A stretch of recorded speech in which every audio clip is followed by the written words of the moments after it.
Allah memerintahkan kita kepada tafakur.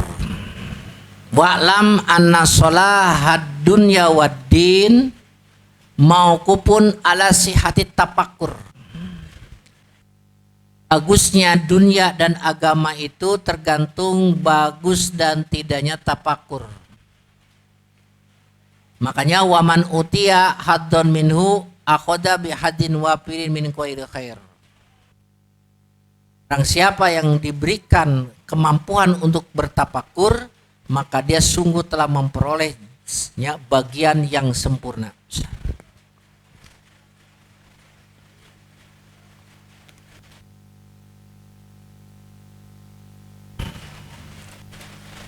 Apa yang mesti kita tafakuri? Pertama, yang mesti ditafakuri teh keajaiban ciptaan Allah, keajaiban makhluk ciptaan Allah. Ya, kalau kita mentafakuri keajaiban ciptaan Allah, maka akan menambah makrifat mengenal kepada Allah. Mengenal sifatnya, mengenal namanya. Yang paling menakjubkan dari makhluk Allah itu adalah diri kita sendiri. Wa fi anfusikum afala tubsirun. Jauh-jauh rek tafakur mah diri kita sendiri, Neng, Mas. Coba nih hujan begini. Lubang hidungmu ke atas, enggak pakai payung, enggak pakai mantel. Repot enggak? Repot enggak? Repot tuh pakai payung pakai mantel, naik motor gini menutupan lubang hidung. Karena lubangnya kemana? Ke atas. Sekarang kemana? Ke bawah. Yang hidung teh ditaruh di dia, tapi ditaruh dekat dengan mulut. Untuk apa? Salah satu fungsinya kalau mau makan kan diisi dulu. Bau, wangi makan. Coba lamu di dia, rek makan. Kumaha rek kambuanan aku dieu. Repot nggak? Repot. Masya Allah, tapakuri diri kita. Ya, jadi kalau mentapakuri keajaiban Allah akan menimbulkan ma'rifat kepada Allah. Yang kedua, tapakuri nikmat Allah.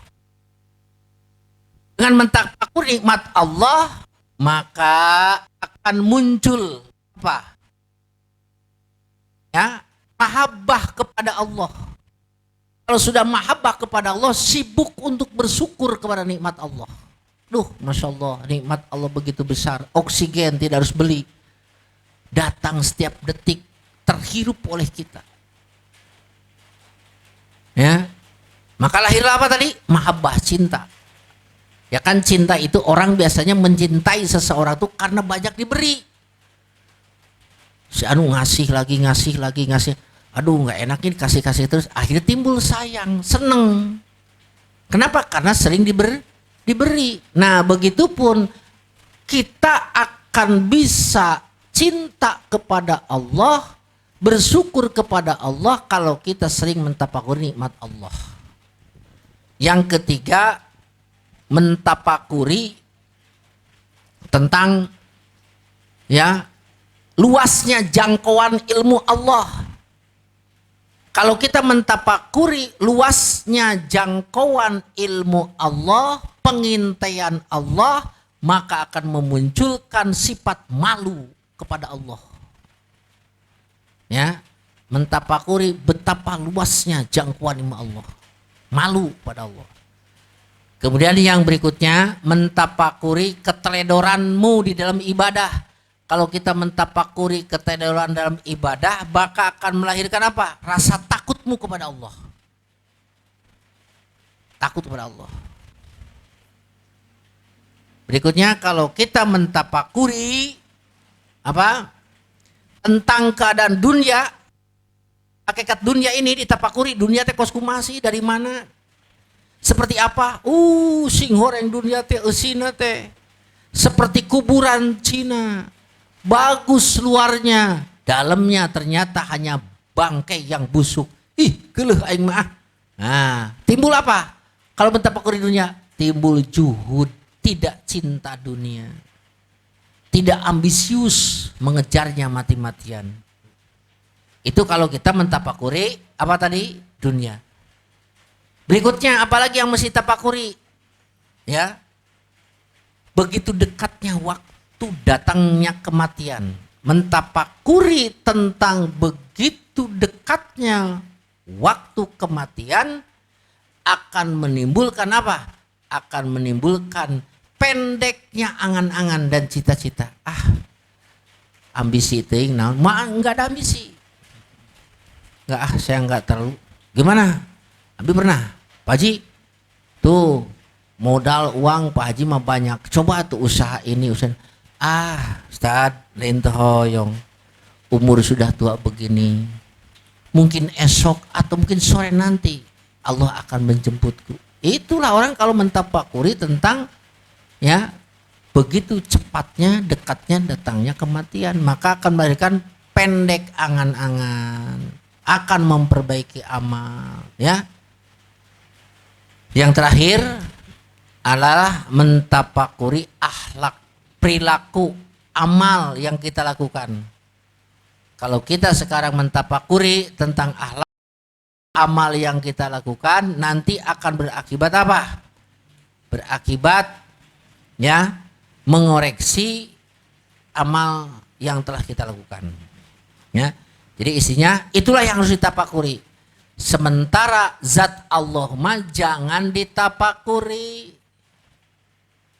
Jadi tafakur mah di mana? Lihat nomor 33, al-fikrah sairul qalbi. Tafakur itu perjalanan hati, pimaya dinil agyar, di lapangan-lapangan makhluk. Ya, ngerti nggak? Jadi kalau kita tafakur, tafakurilah makhluk Allah, jangan mentafakuri zat Allah. Lihat tuh, tafakur itulah perjalanan hati.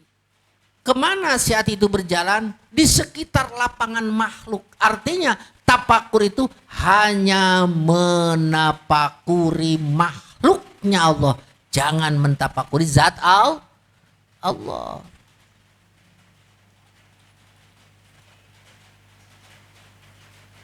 Makanya dilarang tarkul idrok, tidak mentafakuri zat Allah, justru itulah adalah sebenarnya tafakur. Tidak tafakuri zat Allah, itulah yang disebut dengan tafakur. Tidak menjadi positif. Tarkul idrok, tidak tahu akan zatnya Allah, itu sebenarnya tahu. Jadi kalau kita tidak tahu zat Allah, hanya mengetahui sifat dan nama Allah, itu sebenarnya tahu. Ya, makanya kata Nabi, tafakkaru fi khalqillah, tafakkurlah makhluk Allah, wala tafakkaru fillah, jangan mentafakuri zat Allah. Pantrangan itu. Lihat 34. Al-fikratu, tafakur itu sirajul qalbi, lentera hati. Faida zahabat, dimana hilang tafakur, pala ido atalah, maka tidak ada terang benderang lahu bagi kolbu. Tuh coba. Jadi tafakur itu tadi apa tadi? Perjalanan hati di lapangan makhluk.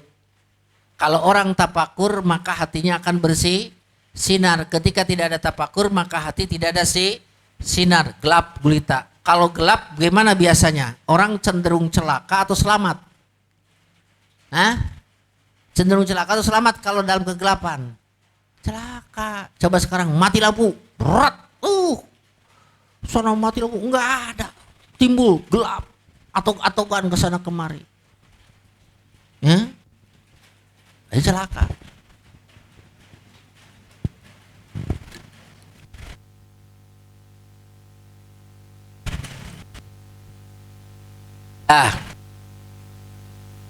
Al-fikru sirajul qalbi. Lanjut, al-fikru, fikratu itu tafakur, fikrotani dua tafakur. Fikratu tasdik,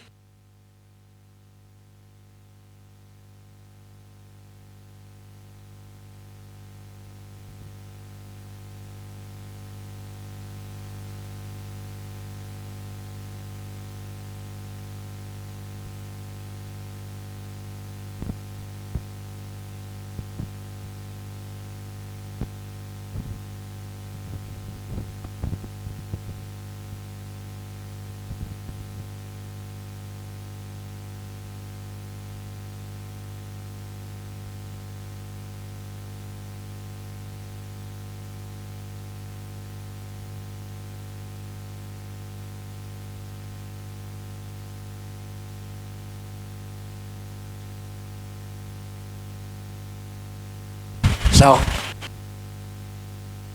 fikroh, tapakur itu dua. Fikrotu tasdik, tapakur tasdik wa imanin dan iman. Wa fikrotu suhudin dan tafakur menyaksikan wa ianin dan melihat secara nyata. Pal ula, maka itu yang pertama, di arbabil i'tibari, untuk pemilik orang yang mengambil pelajaran. Pasaniatu, dan itu yang kedua, di arbabis syuhudi, untuk pemilik yang menyaksikan, wal istibsori, dan mengambil pelajaran. Sok istibsor, tapakur itu dua. Satu tapakur tasdik wa imanin, dua fikrotu syuhudin wa ianin. Dua tanya, fikroh apa tadi? Fikroh tasdik, dua fikroh syuhud. Seperti apa fikroh tasdik itu? Fikroh tasdik mah yaitu orang-orang yang mentapakuri makhluk Allah kemudian lama-kelamaan mengenal Allah. Itu tapakur apa? Tasdik wa imanin. Jadi dia mentapakuri makhluk Allah. Terus ketika itu mengenal kepada Allah. Namanya tapakur tasdik wa imanin. Banyak orang masuk Islam setelah dia mentapakuri makhluk Allah, langit, bumi, lautan, gunung, dicocokkan dengan Al-Quran. Ternyata klop apa yang dikatakan Al-Quran, iman. Itu tapakur apa tuh? Tasdik wa imanin. Banyak kan para saintis, ahli ilmu pengetahuan beriman setelah dia menggali fisika, menggali kimia, mencocokkan dengan Al-Quran. Ternyata cocok banget dengan Al-Quran. Timbul iman. Yang kedua, fikroh suhud. Kalau fikroh suhud kebalikannya, mengenal Allah kemudian mengenal makhluk. Ya, beda nggak? Kalau tadi mah mengenal apa dulu? Mengenal makhluk dulu. Mentapakuri makhluk kemudian ya bisa mengantarkan kepada apa? Mengantarkan kepada Allah. Ya, itu. Ini meja buatan siapa? Buatan Pak Tono. Coba tapakuri. Oh iya. Ini meja buatan siapa? Ya buatan yang bikin. Siapa yang bikinnya? Ditapakuri. Oh iya, Pak Tono yang pembikinnya. Paham nggak? Jadi tapakur yang pertama untuk apa tadi? Orang-orang yang menjadikan makhluk sebagai media untuk mengenal kepada Allah. Nah, tapakur yang kedua yaitu yang mentapakuri Allah kemudian bisa bertapakur kepada makhluk. Dibalik gimana? Jadi makanya tuh kayak tadi wasani, yang kedua mah li arbabi suhud. Tapakur yang kedua mah yaitu tapakur apa? Tapakur syuhudin. Tapakurnya orang yang sudah menyaksikan Allah kemudian digunakan tapakurnya itu untuk makhluknya. Saya ulang nih. Ada tadi mah yang pertama mah apa? Mentapakuri makhluk untuk mengenal Allah. Jalan dulu baru sampai. Kalau yang kedua gimana? Mengenal Allah kemudian turun untuk mengenal siapa? Makhluk. Dibalik kita. Nu iman naik, itu mah yang satu tuh turun. Yang naik disebut murid, salik. Yang turun disebut murad. Jadi mengenal Allah itu ada yang datang sendiri, ada yang dijemput. Yang dijemput namanya murad. Dijemput. Ya. Capek keneh murid. Ai murad mah enak, tahu-tahu jadi weh. Ya, lamun dina ieu mah lamun dina kepengurusan gini. Misalnya contoh seperti Kiai almarhum Kiai Dr. Kiai Hasyim Mujadi. Dia jadi ketua PBNU 2 kali. Itu merangkak dari awal.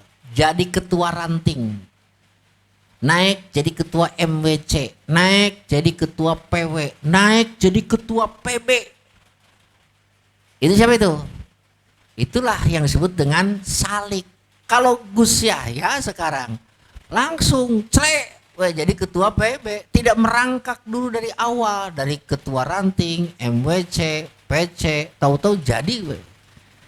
Nah, kalau Pak Jokowi gimana? Hah? Salik murid atau murod? Murid. Jadi wali kota Solo, naik jadi gubernur DKI, naik jadi presiden. Kalau Pak SBY gimana? Langsung jadi presiden. Tidak pernah beliau jadi apa dulu? Dari wali kota jadi gubernur, langsung jadi presiden. Nu bagus mah jadi RT heula. RT uji. RT uji eta. Terus jadi naon? Naik jadi lurah kan enak. Geus teh ojok-ojok. Ya Pak Uji udah jadi lurah wae. Pantesna nyalonkeun jadi bupati. Nyalon bupati jadi. Hebat kinerjana di Karawang 2 periode. Dikenal di Jawa Barat, nyalonkeun di Jawa Barat. Jadilah gubernur Jawa Barat. 2 periode di Jawa Barat, dikenal se-Indonesia, nyalonkeun jadi naon? Jadi presiden, menang jadi presiden. Itu mantan RT jadi presiden. Itu naon tah? Salik. Murid. Murod mah lain langsung. Ya, tiba-tiba nyalonkeun diri menjadi presiden. Menang. Nah, itu.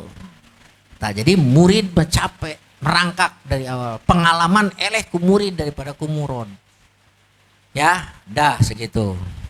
Wallahu a'lam bishawab.